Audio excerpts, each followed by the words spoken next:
Oke, selamat siang teman-teman. Jumpa lagi dengan Jadi IT.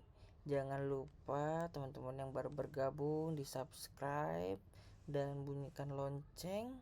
Jangan lupa teman-teman yang sudah subscribe, jangan lupa dipelajari terus menerus. Dan buat yang baru subscribe, harus rajin membacanya dan mengikuti tutorial-tutorial yang ada di Jadi IT supaya menjadi IT. Oke teman-teman, di sini kita akan membahas mengenai dasar pengoperasian sistem operasi Windows. Nah, rata-rata pada umumnya kita menggunakan sistem operasi Windows ya teman-teman. Dimana Windows ini paling familiar untuk digunakan di kelas SD, SMP, SMA, dan kuliah pun juga masih ada yang pakai Windows teman-teman. Jadi kembali lagi dengan kebutuhannya seperti apa. Oke, berhubung tema kali ini cara menggunakan sistem operasi Windows seperti apa, sekarang kita akan menggunakan Windows 11 contohnya gitu ya. Atau yang sekarang lagi familiar itu Windows 11. Anggap aja kita pakai yang terbaru ya teman-teman, Windows 11. Nah, teman-teman, di sini bisa teman-teman lihat Windows 11 itu seperti apa. Nah, di sini saya Windows 11 Windows PowerShell coba.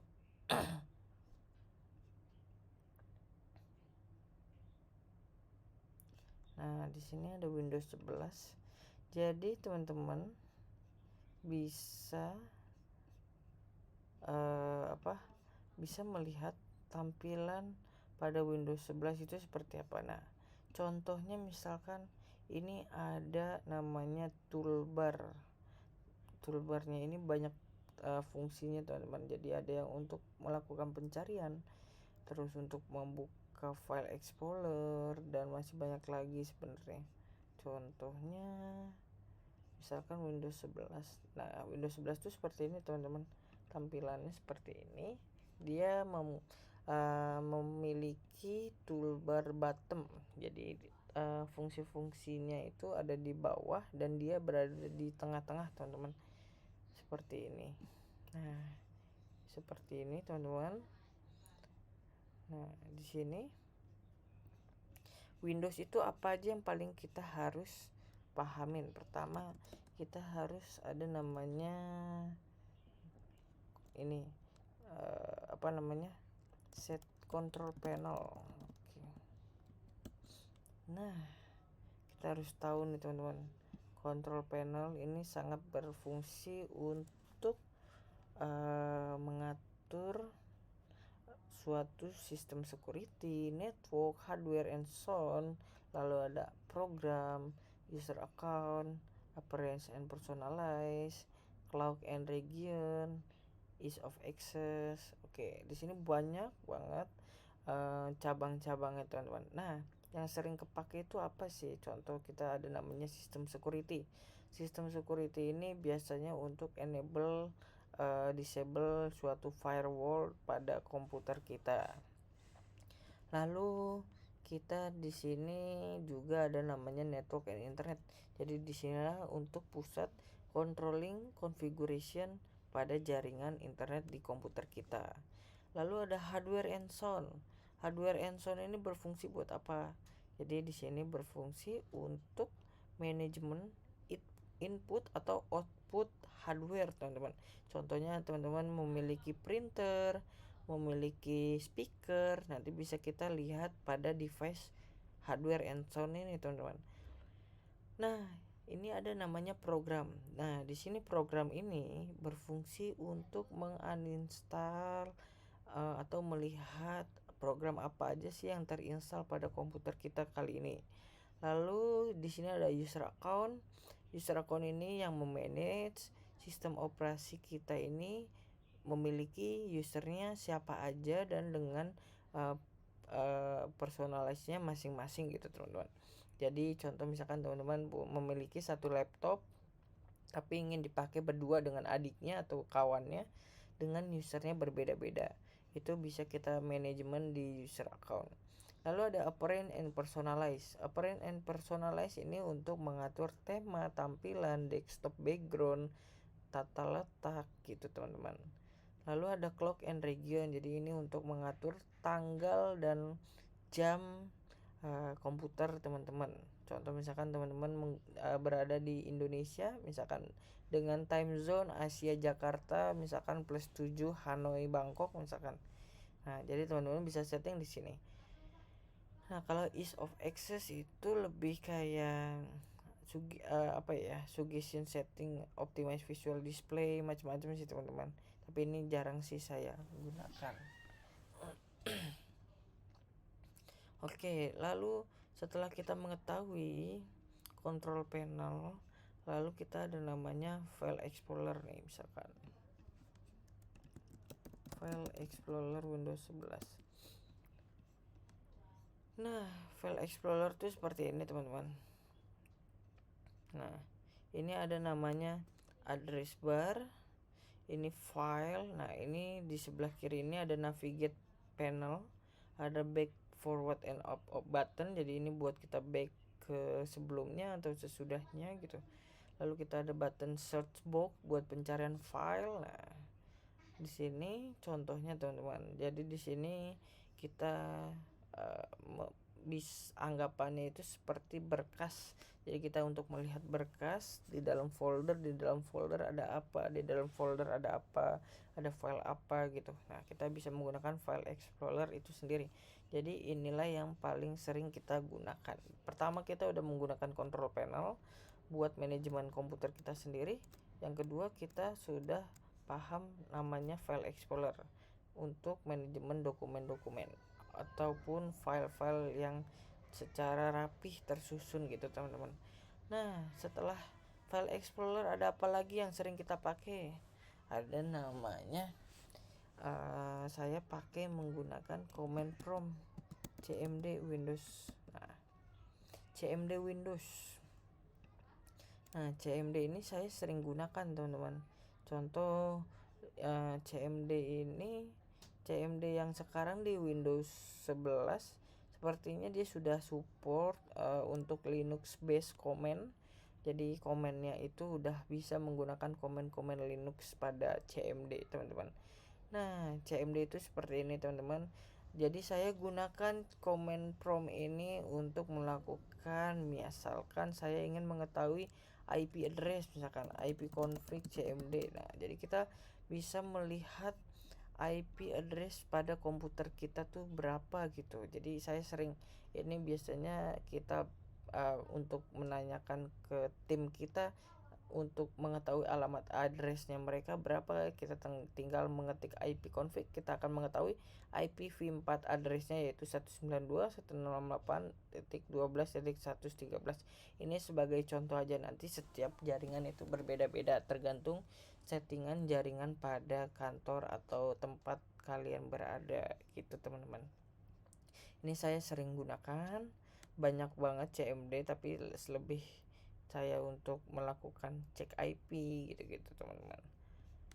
Nah, lalu ada apa lagi setelah ini yang sering kita gunakan, yaitu nih Windows 11.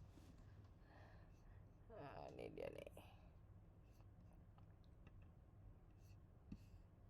Nah, di sini ada namanya pencarian teman-teman. Nah, pencarian ini saya sering gunakan untuk mencari apapun itu, baik itu konfigurasi, control panel, aplikasi, file, dan lain-lainnya gitu teman-teman. Jadi kita bisa menggunakan pencarian ini untuk mencari sesuatu apa yang kita inginkan. Nah, itu jadi itu beberapa fungsi yang paling kita harus pahamin dalam sistem operasi. Selagi kita bisa menggunakan dengan baik, kita juga bisa mengontrolnya dengan secara baik juga. Lalu seperti antivirus tadi, antivirus itu sudah ada di Windows 11, yaitu ada namanya Windows Defender. Nah, inilah teman-teman, ini contoh tampilan dari Windows Security yang ada di control panel.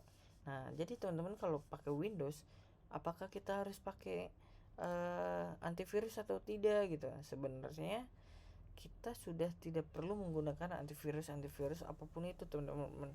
Jadi sebenarnya virus itu terjadi karena kitanya sendiri melakukan salah instalasi, salah download program yang banyak mengandung virus gitu, teman-teman. Jadi dengan adanya Windows Security sebenarnya kita sudah cukup terlindungi gitu dengan adanya Windows Defender. Nah, jadi teman-teman udah tahu nih untuk pengamanan komputer teman-teman dengan dari virus, yaitu dengan adanya Windows Defender. Dan untuk controlling komputer teman-teman kita menggunakan control panel. Lalu untuk manajemen data berkas menggunakan File Explorer. Dan untuk melakukan pencarian teman-teman bisa menggunakan sistem pencarian yang ada pada toolbar Windows 11 atau Windows lainnya, teman-teman. Nah, yang itu udah 3 materi. Lalu yang keempat, kita harus memahami cara instalasi aplikasi. Nah, jadi teman-teman banyak di sini cara install aplikasi sebenarnya. Nah, sebenarnya cara install aplikasi yang benar itu teman-teman menggunakan referensi link dari sumber terpercaya. Jadi tidak sembarangan download dari situs-situs yang tidak direkomendasikan, atau misalkan kalau itu emang official situsnya kita bisa menginstal dengan aman. Nah, cara installnya itu pun juga mudah, teman-teman. Jadi teman-teman tinggal cari program yang mau diinstal seperti apa, lalu teman-teman tinggal klik. Nah, di sini ada nih teman-teman. Di sini ada namanya Microsoft Store. Nah, disinilah cara menginstal aplikasi yang mudah dengan Microsoft Store. Microsoft Store itu seperti apa? Nah, Microsoft Store itu seperti ini, teman-teman. Jadi kita bisa mendownload aplikasi-aplikasi yang bisa diinstal pada komputer kita, baik itu game ataupun aplikasi yang membantu pekerjaan. Mungkin 4 poin itulah yang paling penting bisa teman-teman gunakan untuk mengetahui dari penggunaan operasi Windows itu sendiri. Nanti setiap operasi Windows sistem operasi itu bermacam cara penggunaan dan bermacam fungsi yang tepat untuk peruntukannya gitu, teman-teman. Jadi enggak selamanya kita harus pakai Windows, nanti enggak selamanya kita pakai operating system yang lain gitu. jadi kita akan menggunakan sistem operasi sesuai kebutuhan, dan kita tahu bagaimana tadi. Berarti ada 4 poin. Pertama, kita tahu cara melindungi komputer kita dari virus dengan adanya Windows Defender. Yang kedua, dengan kita memahami control panel, kita bisa mengontrol, memanage komputer kita sendiri. Lalu ketiga, File Explorer. File Explorer inilah penting untuk memanage berkas-berkas, dokumen, folder dan lain-lain dalam menjadi rapih, menjadi satu gitu, teman-teman. Lalu yang terakhir itu menggunakan pencarian pada Windows. Itu penting untuk mempersingkat waktu teman-teman melakukan pencarian file ataupun program ataupun lain konfigurasi lainnya gitu, teman-teman. Jadi yang kelima itu menggunakan Microsoft Store untuk download program yang terpercaya. Oh iya, satu lagi, untuk kita mengetahui DXDiag. Jadi teman-teman, kalau ingin mengetahui spesifikasi komputer teman-teman versinya gimana, RAM-nya berapa, displaynya itu apa, kalian bisa menggunakan DXDiag. Jadi tinggal ketik ketik Windows R, nanti akan muncul run seperti ini. Kita ketik DXDiag. Nah, ini kita akan tahu nih, teman-teman.